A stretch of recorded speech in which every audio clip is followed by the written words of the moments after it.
बिस्मिल्लाहिर्रहमानिर्रहीम, अस्सलाम वालेकुम। इस वीडियो में मैं बात करूंगा पीएमडीसी की तरफ से जो एमडीकैट 2025 के लिए प्रोविंशियल रिस्ट्रिक्शन की बात हो रही है। वो प्रोविंशियल रिस्ट्रिक्शन है क्या, और उस प्रोविंशियल रिस्ट्रिक्शन अगर लग जाती है एमडीकैट एस्पिरेंट के ऊपर, एस्पिरेंट्स जितने सारे हैं उनके ऊपर, तो उसका नुकसान क्या होगा, उसकी इम्प्लीकेशंस क्या होंगी, और पीएमडीसी प्रोविंशियल रिस्ट्रिक्शन क्यों लगाना चाह रही है। ये एक बहुत इंपॉर्टेंट सवाल है। मैं आपको ये भी एक्सप्लेन करूंगा, और लास्ट में मैं आपको ये बताऊंगा कि जिस मसले से वो जिस वजह से प्रोविंशियल रिस्ट्रिक्शन लगाना चाह रहे हैं उसका एक बहुत बेहतर हल है प्रोविंशियल रिस्ट्रिक्शन की निस्बत। वो सोल्यूशन क्या है मैं आपको वो भी शेयर करूंगा।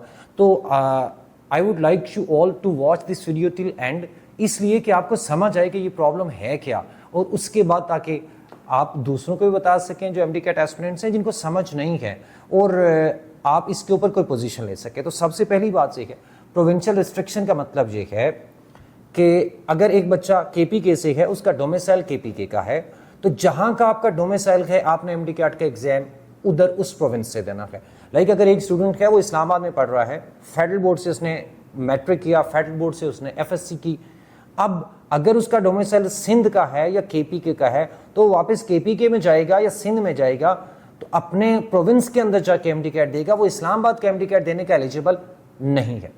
अब इसका नुकसान क्या होगा। अब देखिए, इससे पहले 2024 तक ये सिचुएशन थी कि आप चाहे किसी प्रोविंस से भी हैं, आप किसी भी एक प्रोविंस का, किसी एक रीजन का आप टेस्ट दे सकते थे, और आप वो वाला रिजल्ट लेके अपने प्रोविंस में जाके अप्लाई करते थे, और आपका जो एडमिशन होता था डेफिनेटली आपके अपने प्रोविंस के अंदर होता था। आपकी सीट्स जहां का आपका डोमिसाइल होता था उसी के वहां पे आपको किसी एक कॉलेज में सीट मिलनी होती थी, लेकिन आप टेस्ट किसी भी जगह पे दे सकते थे, किसी प्रोविंस का, और वो दूसरे के लिए वैलिड होता था। अब इससे नुकसान क्या होगा। देखिए, ये बिल्कुल एक इलॉजिकल सी बात है और ये अनफेयर है। किस तरह से इलॉजिकल और अनफेयर है। देखिए, बहुत सारे स्टूडेंट्स ऐसे हैं इस्लामाबाद के अंदर, there are students, they're in thousands, hundreds और बल्कि थाउजेंड्स में हैं जो जिनके जो पेरेंट्स हैं वो फेडरल गवर्नमेंट में जॉब कर रहे हैं या कुछ और जॉब्स कर रहे हैं यहाँ पे, और वो सिंध से बिलोंग करते हैं, वो पंजाब से बिलोंग करते हैं, वो केपीके से करते हैं, डिफरेंट प्रोविंसेस से वो यहाँ पे सेटल्ड हैं, उन्होंने मैट्रिक एफएससी यहाँ से किया। इसी तरह से किसी एक प्रोविंस के जो स्टूडेंट हैं उनका डोमिसाइल किसी एक प्रोविंस का है, वो किसी दूसरे प्रोविंस में due to any reason, like उनके पेरेंट्स का बिजनेस है, उनकी कोई जॉब है, या कोई भी रीजन है जिस वजह से वो सेटल्ड है, और वो वहाँ 2, 4, 6 साल से वहाँ उस सूबे की टेक्स्ट बुक बोर्ड की बुक्स पढ़ रही है, मैट्रिक एफएससी उन्होंने वहाँ से किया। अब जब उन्हें कहा जाएगा कि वो अपने नेटिव अब जो प्रोविंस है वहाँ पे जाए, उनके टेक्स्ट बुक बोर्ड की बुक्स पढ़ें और वो सारा करें, तो वो उनके लिए मुश्किल हो जाएगा। फिर एक बहुत बहुत इंपॉर्टेंट बात यह है कि जितने आपकी army public school and colleges हैं, जितने कैंट एरियाज हैं, अब कैंट एरियाज कोई गुजरावाला कैंट में है, कोई खारिया में है, कोई पिंडी में है, जहां पे भी है, लाइक वो तो चारों प्रोविंसेस से हैं, कश्मीर से हैं, कहां से हैं लोग। अब उनका डोमिसाइल तो किसी जगह का भी होगा, but they all are studying federal board, और उन्होंने सब ने एग्जाम फेडरल बोर्ड से दिए हैं। तो कैंट एरिया में चाहे कोई कराची में रह रहा है, चाहे कोई हैदराबाद में है, चाहे गुजरावाला में है, चाहे पिंडी में है, जहां पे भी है, या एयरफोर्स के जितने सारे स्कूल्स हैं, पीएफ कॉलेजेस जितने सारे भी हैं, अब सारे के सारे फेडरल बोर्ड से हैं।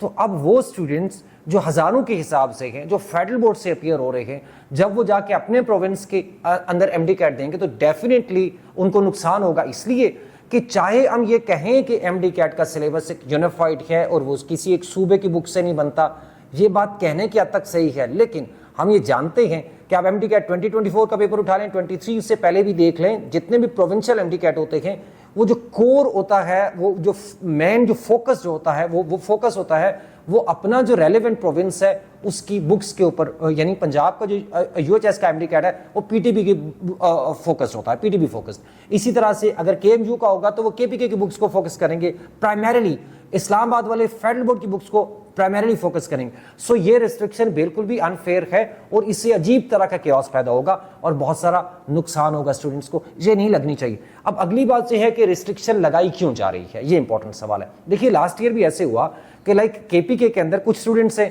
केपीके डोमिसाइल्ड स्टूडेंट्स, जिन्होंने केएमयू का टेस्ट दिया। अब वो लेट्स सपोज कि वो टेस्ट स्टूडेंट्स सेट कि वो टेस्ट थोड़ा सा मुश्किल था। अब कुछ केपीके के स्टूडेंट्स जिनका डोमिसाइल केपीके का था, उन्होंने इस्लामाबाद का टेस्ट दिया। इस्लामाबाद का टेस्ट कंपैरेटिवली केपीके से हम लेट्स सपोज हम कह लेते हैं कि थोड़ा सा आसान था। तो अब केपीके वालों का एतराज ये था कि क्योंकि इस्लामाबाद का टेस्ट आसान था तो वहां से बच्चों ने ज्यादा सीट्स ले लिए केएमयू के अंदर, केपीके के अंदर। इसी तरह से पंजाब वर्सेस फेडरल भी था लास्ट ईयर, यूएचएस का टेस्ट बहुत ज्यादा आसान था लेट्स सपोज, और कंपैरेटिवली अगर इस्लामाबाद का टेस्ट जो जिन बच्चों ने इस्लामाबाद में टेस्ट दिया फेडरल का, वो जरा वो थोड़ा सा कंपैरेटिवली उससे मुश्किल था यूएचएस की निस्बत, तो पंजाब डोमिसाइल के वो स्टूडेंट्स जिन्होंने यूएचएस दिया उनके ज्यादा एडमिशन हुए, वो स्टूडेंट्स जिन्होंने इस्लामाबाद के टेस्ट दिए उनके कम, रेशियो उनकी कम है। अब इस प्रॉब्लम को एड्रेस करने के लिए पीएमडीसी ये करना चाह रहा है कि जो डिफिकल्टी लेवल का प्रॉब्लम है क्रॉस प्रोविंसेस उसको रिजॉल्व किया जाए और हम रिस्ट्रिक्शन लगा दें। लेकिन ये बिल्कुल भी सही सोल्यूशन नहीं है। प्रॉब्लम जेन्युइन है, बिल्कुल है, लेकिन इसका सोल्यूशन ये बिल्कुल भी नहीं है। इससे एक और प्रॉब्लम पैदा हो जाएगा। सो एक मसले को हल करने के लिए आप उससे बड़ा मसला खड़ा कर दें तो मेरा ख्याल है ये अक्लमंदी नहीं है। इसका सोल्यूशन एक है कि आप रिलेटिव मार्किंग इंट्रोड्यूस करवाएं। इंटरनेशनली एक्सेप्टेड एक्सटेंडेड मेथड है जब डिफरेंट वेरिएंट्स हो एक एग्जाम के, डिफरेंट प्रोविंसेस के अंदर डिफरेंट टेस्ट हो रहे हैं, डिफरेंट वेरिएंट्स हैं, तो अब कोई भी ग्रेड्स किसी प्रोविंस के अंदर भी कोई स्टूडेंट अगर कोई ग्रेड्स लेता है तो वो एब्सोल्यूट नहीं होंगे, वो रिलेटिव होंगे। तो किसी एक सूबे में किसी के 199 हैं, दूसरे किसी प्रोविंस में 189 हैं, अगर पहले नंबर पे तो वो दोनों बराबर आ जाएंगे। तो रिलेटिव ग्रेड्स का मतलब ये है कि ये जो डिफिकल्टी लेवल वाला प्रॉब्लम है, जो कंफ्यूजन क्रिएट होती है, वो बिल्कुल खत्म हो जाएगी और ये इंटरनेशनली एक्सेप्टेड मेथड है and it's as easy as ABC। ये बिल्कुल भी मुश्किल नहीं है। तो हम सब ने ये बात करनी है कि रिलेटिव मार्किंग को इंट्रोड्यूस किया जाना चाहिए बजाय प्रोविंशियल रिस्ट्रिक्शन के। तो इस सारी वीडियो की समरी ये है, प्रोविंशियल रिस्ट्रिक्शन से बहुत सारे नुकसान होंगे, बहुत सारे बच्चे सफ़र करेंगे। सो इसका जो प्रॉब्लम को आप सॉल्व करना चाह रहे हैं उसके लिए बेहतर हल है रिलेटिव मार्किंग। और पीएमडीसी को चाहिए कि वो आप एक्सपर्ट्स से बात करें। एक्सपर्ट्स जो हैं इस अगर कोई है उनके पास, आई होप के होंगे ज़रूर, और एक्सपर्ट्स बिठाएं और रिलेटिव मार्किंग के सिस्टम को समझने की कोशिश करें, बताएं। और ये बहुत आसान है, like I can explain that in 2-3 minutes, तो कोई मुश्किल बात नहीं है और बड़े आसानी से इंप्लीमेंट किया जा सकता है। तो हमेशा के लिए जो आपका प्रॉब्लम है डिफिकल्टी लेवल वाला, ये रिजॉल्व हो जाएगा and it would be fair for everybody. Thank you so much.